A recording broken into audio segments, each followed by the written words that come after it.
Santa Claus was arrested on Christmas Day. Not in a movie, not as a joke, in front of children, in front of cameras. Parents were laughing until the police stopped smiling because the charge had nothing to do with Christmas. And when the truth came out, people wished they had never let their children near him. Before you decide what this story means, listen carefully to what actually happened. My name is Patience, and the part of this story people argue about is not why he was arrested, it's who called the police. Nobody called him Father Christmas at first. Not in Igeje, not in Ikeje, not anywhere that mattered. Before the costume, before the beard, before the cameras and smiling children, he was just Ezekiel Etibola, a Nigerian man in his late 50s, tall, dark-skinned, quiet, the kind of man people noticed only after something went wrong. His face carried a tiredness that did not come from work alone. It came from years of waiting for life to change and watching it refuse. Ezekiel lived in a small flat in Igeje, Lagos, the kind of place landlords never repaired properly. The walls were cracked like old skin. The fan made noise but pushed little air. When it rained, water entered without permission, as if the house no longer respected its owner. He lived there with his wife. Her name was Margaret, and with children who depended on him more than they should have. That dependence followed him everywhere, even outside the house. Ezekiel was not known for trouble, but he was also not known for honesty. Not because he lied loudly, but because he avoided explaining himself. For most of his life, Ezekiel chased stability. He sold spare parts by the roadside. It failed. He drove a taxi. The engine died at the worst possible time. He worked as a night security guard. The company shut down without warning. Each time, he restarted.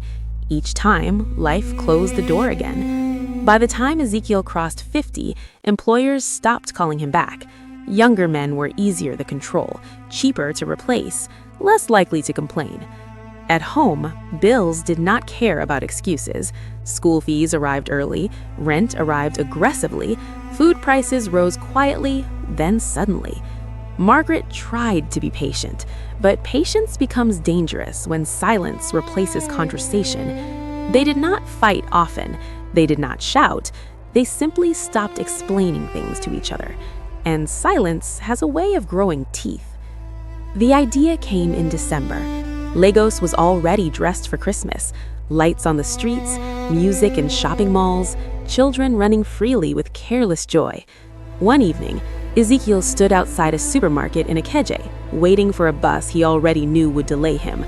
That was when he saw something that made him stop thinking about time. A man dressed as Santa Claus. Red suit, white beard, big fake belly. Children ran toward the man without fear. Parents laughed, phones came out, money exchanged hands quickly without questions. Nobody asked who he was, nobody asked where he came from, nobody asked why a grown man was making money from children's happiness. They only saw Father Christmas, and they trusted him instantly. Ezekiel watched longer than he meant to. He noticed how the man touched no one improperly, but stood close enough to feel familiar. How parents leaned in instead of stepping back, how money entered the man's pocket faster than any job Ezekiel had ever done. When the Santa finally left, his bag was heavy. Ezekiel followed him with his eyes. That night, Ezekiel did not sleep. Not because he was excited, because something inside him had already crossed the line. By morning, he had made a decision, not a proud decision, a necessary one. He borrowed money from a friend who asked no questions, bought a costume online, practiced smiling in the mirror longer than necessary. The first day was uncomfortable. The beard scratched his face. The suit felt too tight around his chest. Some children stared at him with confusion, not joy. A mother hesitated before letting her child come closer. Ezekiel noticed and adjusted. By the second day, he smiled differently. By the third, he spoke softer. By the fifth, parents relaxed. By the seventh, people were calling him Santa without thinking twice. Pictures became money. At the end of the first week, Ezekiel counted the cash slowly, then counted it again. It was more than he used to earn in an entire month. For the first time in years, rent was paid early. Margaret smiled that night. But even then, the smile did not reach her eyes fully. Social media found him faster than he expected. A woman recorded Ezekiel dancing with children in a mall. She uploaded the video with a caption that sounded harmless: "The sweetest Santa in Lagos. Heart." The video spread. People shared it, commented, tagged brands. Within weeks, Ezekiel was no longer just a mall Santa. He became Father Christmas. Toy companies called him, children's brands sent gifts, event planners booked him months ahead. Money entered his life in ways he did not fully understand. Endorsements, appearances, paid smiles. His phone never rested. People who once ignored Ezekiel Adebola now greeted him warmly.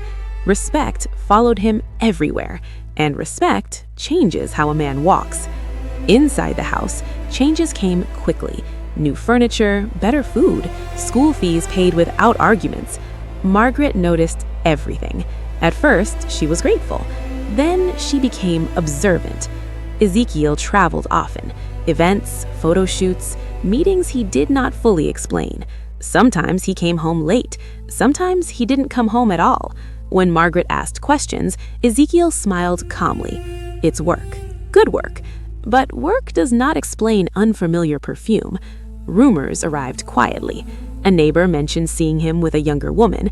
A friend joked that fame had made Father Christmas too comfortable. Margaret laughed, at first.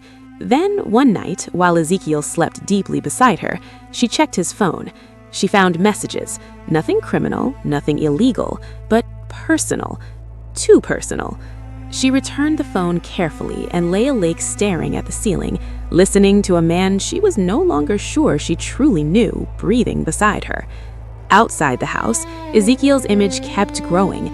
Children trusted him, parents trusted him, brands trusted him. Inside the house, trust was breaking quietly, and Ezekiel either did not notice or chose not to, because success does not always make a man evil. Sometimes it simply makes him careless. By the time December came again, Ezekiel was everywhere. Billboards, Instagram pages, television ads. Lagos loved him.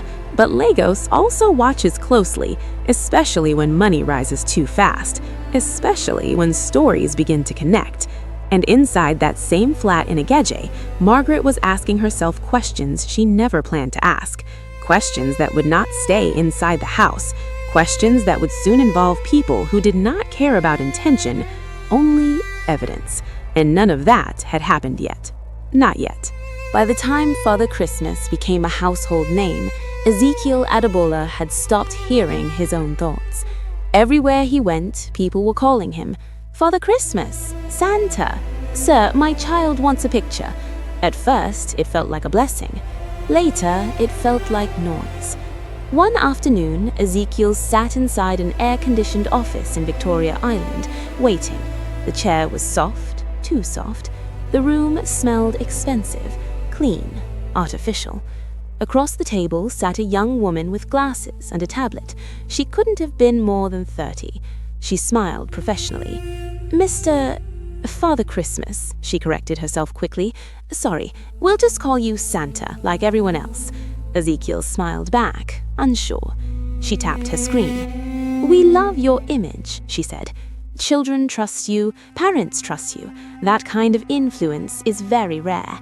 Influence. The word made Ezekiel sit up straighter. "We want you to represent our brand this December," she continued. "Appear in our adverts, attend 3 events, post on your social media." She slid a paper toward him. Ezekiel glanced at the figure and froze. It was more money than he had ever seen written down in one place. "For just December?" he asked quietly. She nodded. "Just December."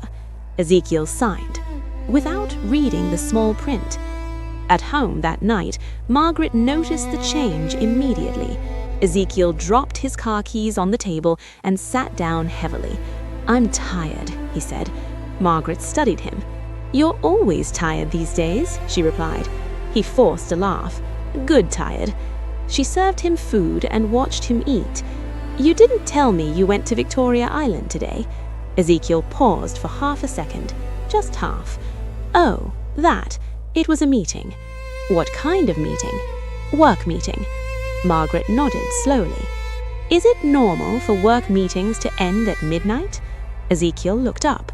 What? You came home after midnight yesterday. He waved it off. Traffic. Margaret said nothing, but silence returned to the room, sitting between them like a third person. As December moved closer, things became stranger. Ezekiel's phone rang at odd hours. He would excuse himself to take calls outside. When Margaret asked who it was, he answered vaguely. Brand people, event people, work people. Sometimes he smiled at his phone before locking it. Margaret noticed that too.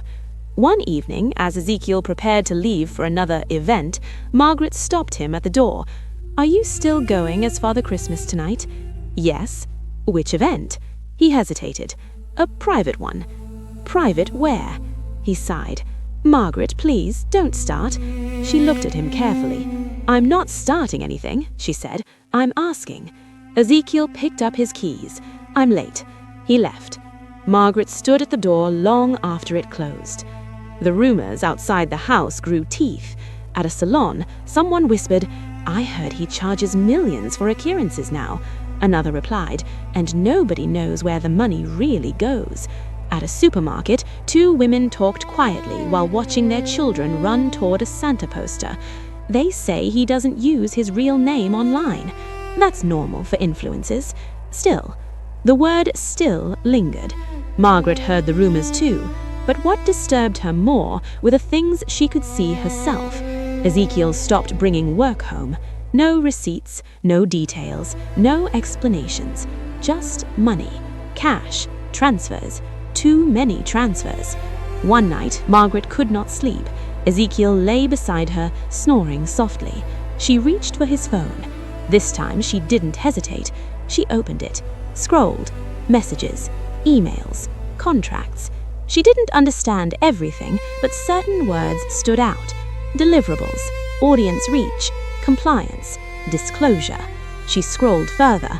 A message from a woman saved as L. Did you tell her yet? Another message. We can't keep doing this forever. Margaret's hands shook. Doing what? She locked the phone and placed it back carefully. Her heart was racing. The next day, Margaret visited her older sister. They sat in the kitchen, drinking tea. Margaret spoke slowly, choosing her words. What would you do if your husband became famous overnight? Her lefter laughed. Enjoy the money. And if he started hiding things? The lefter faded. Hiding how? Margaret studied her. Are you asking as a wife or as someone who's afraid? Margaret didn't answer. By mid-December, Ezekiel's schedule was packed. 3 events a day, sometimes 4. Children hugged him constantly. Parents praised him. Brands posted him everywhere. Father Christmas had become a business, a very serious one. But businesses attract attention. One afternoon, as Ezekiel removed his beard in a changing room, a man knocked on the door. Yes, Ezekiel replied. Good afternoon, sir. I'm from compliance. Ezekiel frowned. Compliance for what? The man smiled politely. Just routine checks. Checks about what? The man glanced at his clipboard. Your contracts, your endorsements, your disclosures. Ezekiel forced a laugh. I'm just Santa. The man did not laugh. That night, Margaret watched Ezekiel sleep. She thought about the money, the messages, the rumors, the man from compliance, and something else. The children, the ones who ran toward him without fear, the ones who trusted him completely. Margaret felt something twist inside her chest. Not anger, fear. She picked up her phone. She stared at the screen for a long time. There was a number saved there. She hadn't called it yet. She hadn't planned to, but the thought refused to leave her mind. What if waiting makes things worse? Her finger hovered over the call button. Then she put the phone down. For now. Outside, Lagos prepared for Christmas. Lights grew brighter. Crowds grew louder. And Father Christmas prepared for his biggest public appearance yet, an appearance that would attract cameras, parents, children, and people who were no longer just watching for joy, but for mistakes. And that is where everything began to slide. But not yet. Not yet. The first sign that something was wrong did not come from the police. It came from a phone call. Ezekiel was on his way back from an event in Lekki when his phone rang. A brand manager, one of the people who paid him well. "Ezekiel," the man said, his voice lower than usual, "we need to pause our campaign." Ezekiel laughed lightly. "Pause? For how long?" There was silence.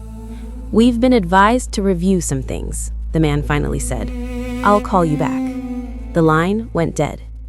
Ezekiel stared at the phone. That had never happened before.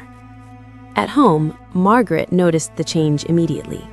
Ezekiel talked less, smiled less, checked his phone more. That night, while he ate, he barely touched his food. "You're quiet," Margaret said calmly. "Just tired," Ezekiel replied.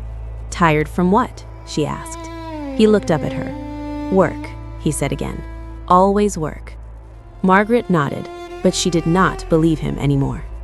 The next day, another call came. Then another. Different brands, same tone. "We'll get back to you. We're reviewing things. Let's wait a bit." By evening, Ezekiel understood something important. People were talking. Not loudly, but enough. It started online. A post here, a comment there. Someone wrote, "Does anyone know where this Santa man gets his money from?" Another replied, "I heard some of those charity pictures are staged." Then another, "Why are brands paying him instead of real NGOs?" Ezekiel read the comments late at night, scrolling slowly. His heart beat faster with every line. None of it was proven, none of it was confirmed, but it sounded reasonable. And in Lagos, reasonable rumors travel faster than truth. Margaret saw the posts too. She did not show him. Instead, she watched him.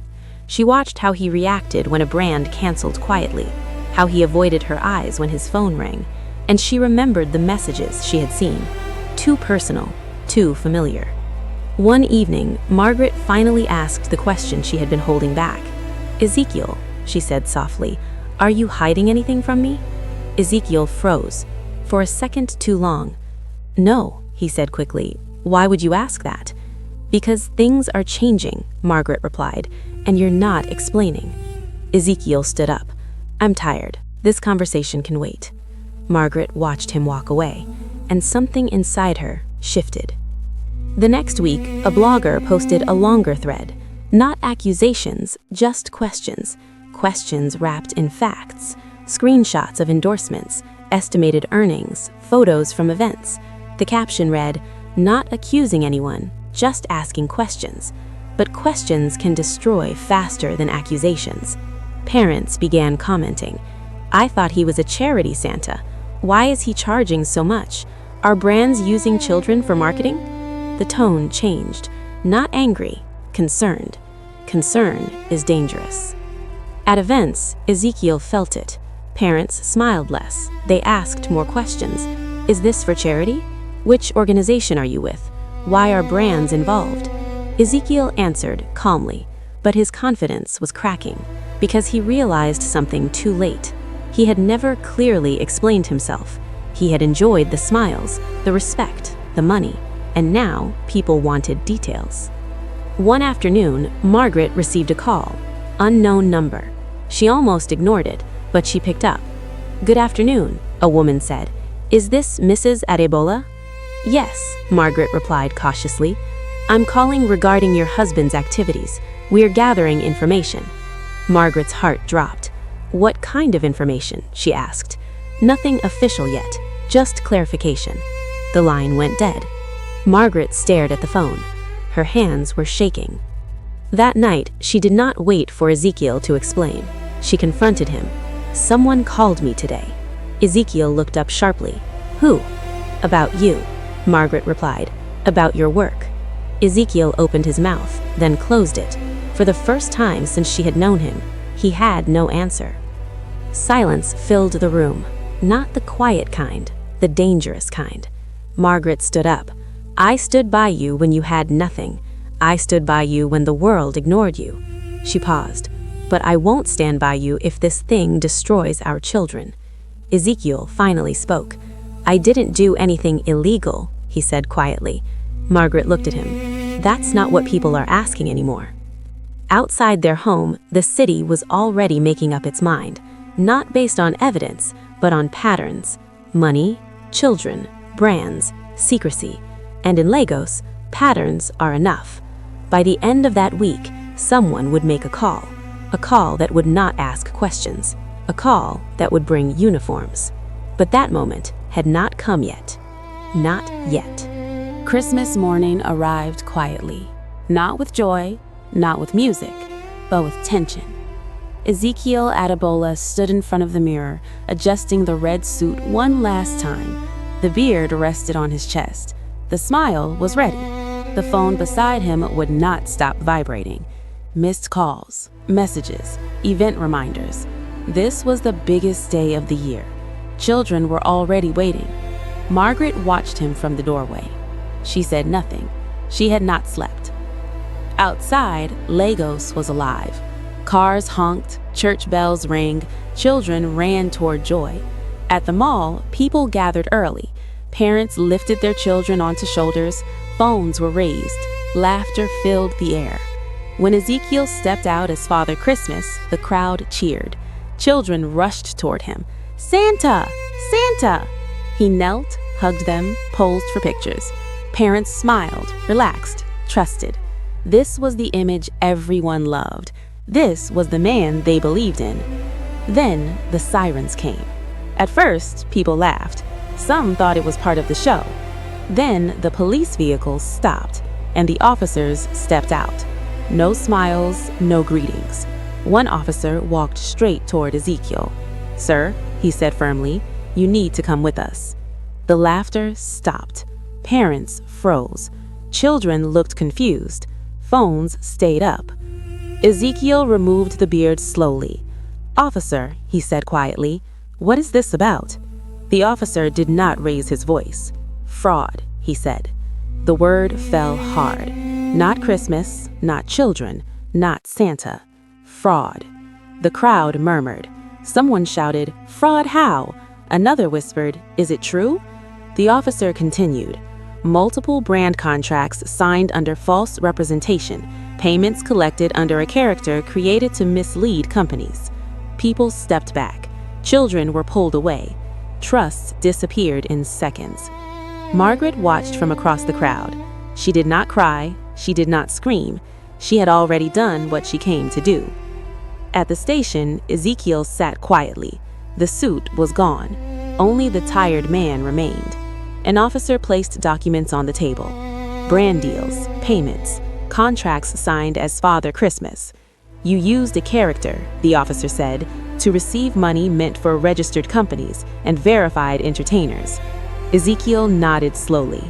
"I did not steal," he said. "I worked." "You misrepresented," the officer replied. "That is the charge." Hours later, Margaret arrived. They sat across from each other. Silence. Then Ezekiel spoke. "You called them." Margaret looked at him. "Yes," she said. "Why?" She took a breath. "Because I no longer knew who you were.